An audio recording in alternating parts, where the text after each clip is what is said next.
And extremist groups are increasingly using social media to recruit, radicalize, and raise funds. Many are saying that the self-proclaimed Islamic State has mastered this tool. Ed Clark is a cybersecurity expert, and he joins us from Kansas to discuss how terrorist groups are successfully using social media. He is with us on the phone. Hi, Ed. Thanks so much for being here with us.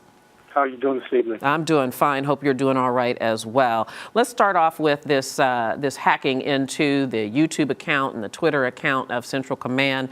The White House has downplayed this. The Defense Department doesn't seem to be that concerned. Should they be concerned?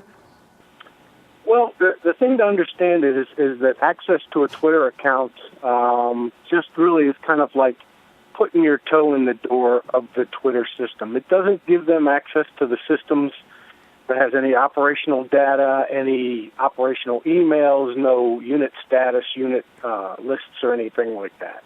And of course, then the information that they have access to is dramatically different as opposed to hacking into a very large cache of data. But should this raise alarms in any way? Should we be concerned about our homeland security?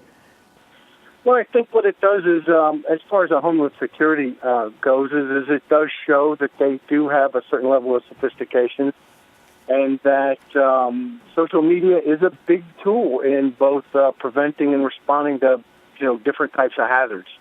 And that if maybe showing a video that's inappropriate is one thing, but if a city or a county needed that system during a disaster and they hacked that system and prevented them from using it, it would drive them to use their contingency and emergency communications plan.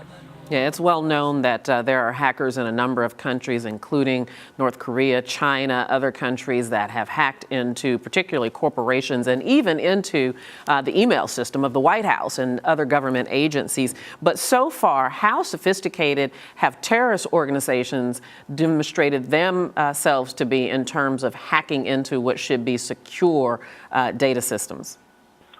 Well, every data system should be secure, and like I said, hacking into a Twitter account or a YouTube account is only as hard as the user that develops the password. But when you look at DoD systems, they have layers and layers of security. They have very limited access. Only certain IP addresses can access those systems, and then even if you would, let's say, gain access to the system, that information is protected, access to the files is protected, and then even if you would gain access to a certain file with classified information, you would have to have the proper security tokens.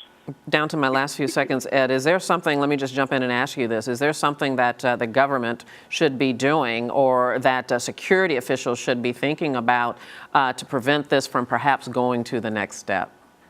Well, the president is cybersecurity is a big thing for him. He's pushing it to every industry, and people need to be diligent. They need to know the internet never forgets, and that they need to prepare for keep the bad guys out proactively, and then they also need to be prepared to respond if they do in fact have a system compromised. Ed Clark, thank you so much for talking to us.